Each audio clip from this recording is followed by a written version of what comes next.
Hello दोस्तों, स्वागत है आप लोगों का अपने चैनल क्विक सिलेक्शन में। तो दोस्तों आज के इस वीडियो में देखेंगे important Indian GK quiz for upcoming exams.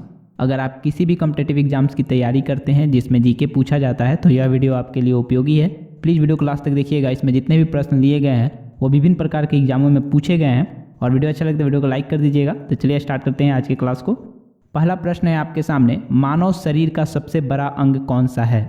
मानव शरीर का सबसे बड़ा अंग कौन सा है? चलिए ऑप्शन देखते हैं। ऑप्शन ए है आपके सामने हृदय, ऑप्शन बी है मस्तिष्क, ऑप्शन सी है यकृत एंड ऑप्शन डी है गुर्दा। आपका समय शुरू होता है अब।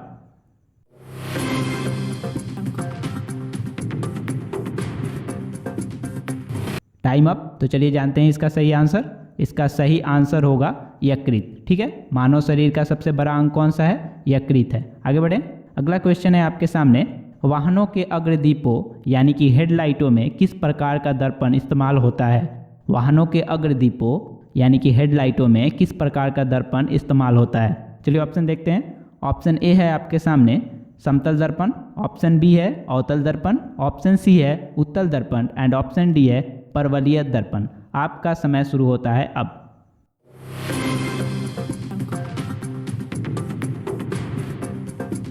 Time up. तो चलिए जानते हैं इसका सही आंसर। इसका सही आंसर होगा परवलयिक दर्पण। ठीक है, वाहनों के अग्रदीपों यानी कि हेडलाइटों में कौन सा दर्पण यूज होता है? परवलयिक दर्पण। ठीक है, आगे बढ़े। अगला क्वेश्चन है आपके सामने, किसी तुल्यकाली उपग्रह की पृथ्वी की सतह से ऊंचाई लगभग कितनी होती है? किसी तुल्यकाली उपग्रह की पृथ्वी की सतह से ऊंचाई लगभग कितनी होती है? चलिए ऑप्शन देखते हैं। ऑप्शन ए है आपके सामने 36,000 किलोमीटर, ऑप्शन बी है 30,000 किलोमीटर एंड ऑप्शन सी है 42,000 किलोमीटर एंड ऑप्शन डी है इनमें से कोई नहीं। आपका समय शुरू होता है अब।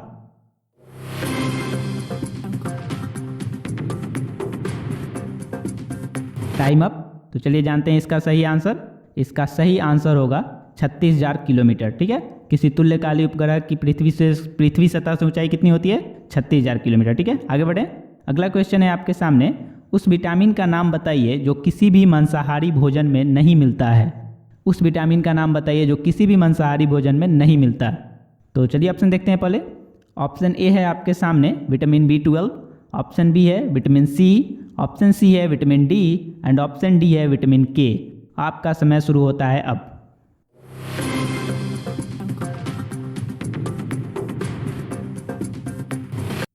Time up. तो चलिए जानते हैं इसका सही आंसर। इसका सही आंसर होगा विटामिन डी। ठीक है, उस विटामिन का नाम बताइए जो किसी भी मांसाहारी भोजन में नहीं मिलता, तो विटामिन डी है। ठीक है, आगे बढ़े। अगला क्वेश्चन है आपके सामने, किसी बिजली की इस्त्री को गर्म करने के लिए किस धातु का प्रयोग किया जाता है? किसी बिजली की इस्त्री को गर्म करने के लिए किस धातु का प्रयोग किया जाता है? बिजली का इस्त्री मतलब बिजली का आयरन। ठीक है, चलिए ऑप्शन देखते हैं। ऑप्शन ए है आपके सामने तांबा, ऑप्शन बी है निक्रोम, ऑप्शन सी है जस्ता एंड ऑप्शन डी है टंगस्टन। आपका समय शुरू होता है अब।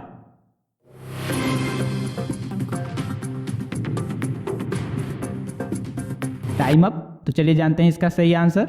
इसका सही आंसर होगा निक्रोम। ठीक है, किसी बिजली की इस्त्री को गर्म करने के लिए किस धातु का प्रयोग किया जाता है? निक्रोम का। ठीक है, आगे बढ़ें। अगला क्वेश्चन है आपके सामने, सूर्य के सबसे निकट कौन सा ग्रह है? सूर्य के सबसे निकट कौन सा ग्रह है? ये तो आप लोगों को बता देना चाहिए। इसका ऑप्शन देखते हैं। ऑप्शन ए है आपके सामने पृथ्वी, ऑप्शन बी है बुध, ऑप्शन सी है मंगल एंड ऑप्शन डी है शुक्र। आपका समय शुरू होता है अब।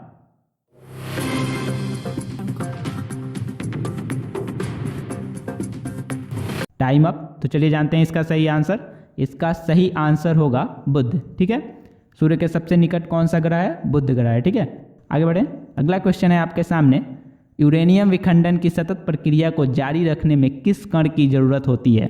यूरेनियम विखंडन की सतत प्रक्रिया को जारी रखने में किस कण की जरूरत होती है? चलिए ऑप्शन देखते हैं। ऑप्शन ए है आपके सामने इलेक्ट्रॉन, ऑप्शन बी है प्रोटॉन, ऑप्शन सी है न्यूट्रॉन एंड ऑप्शन डी है पॉजिट्रॉन।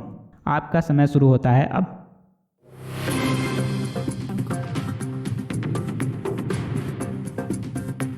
Time up. तो चलिए जानते हैं इसका सही आंसर। इसका सही आंसर होगा न्यूट्रॉन। ठीक है, यूरेनियम विखंडन की सतत प्रक्रिया को जारी रखने में किस कण की जरूरत होती है? न्यूट्रॉन की। ठीक है, आगे बढ़ें।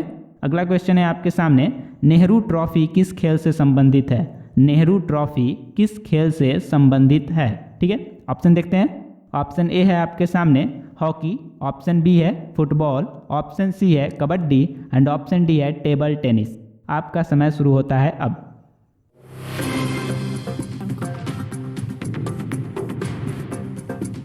Time up. तो चलिए जानते हैं इसका सही आंसर। इसका सही आंसर होगा फुटबॉल, ठीक है। नेहरू ट्रॉफी किस खेल से संबंधित है? फुटबॉल से संबंधित है, ठीक है। आगे बढ़ते हैं। अगला क्वेश्चन है आपके सामने, शास्त्रीय नृत्य ओडिसी किस प्रदेश की उपज है? शास्त्रीय नृत्य ओडिसी किस प्रदेश की उपज है? ठीक है। ऑप्शन देखते हैं। ऑप्शन ए है आपके सामने आंध्र प्रदेश, ऑप्शन बी है ओडिशा, ऑप्शन सी है गुजरात एंड ऑप्शन डी है राजस्थान। आपका समय शुरू होता है अब।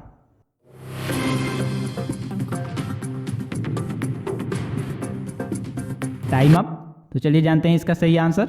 इसका सही आंसर होगा ओडिशा, ठीक है। ओडिसी, ओडिशा, शास्त्रीय नृत्य ओडिसी किस प्रदेश की उपज है? तो ओडिशा का, ठीक है। आगे बढ़ते हैं। अगला क्वेश्चन है, पांचवी पीढ़ी के कंप्यूटरों में क्या उपलब्ध नहीं है?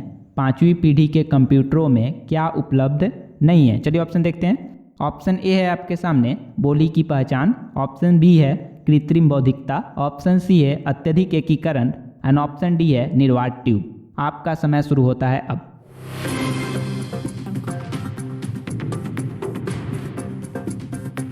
Time up. तो चलिए जानते हैं इसका सही आंसर। इसका सही आंसर होगा निर्वात ट्यूब, ठीक है। पांचवी पीढ़ी के कंप्यूटरों में क्या उपलब्ध नहीं है? तो निर्वात ट्यूब उपलब्ध नहीं है। दोस्तों वीडियो अच्छा लगे तो वीडियो को लाइक करें, चैनल को सपोर्ट करें, अपने दोस्तों के साथ ज़्यादा से ज़्यादा इसको शेयर करें। Thank you so much. मिलते हैं आपसे अगले वीडियो में।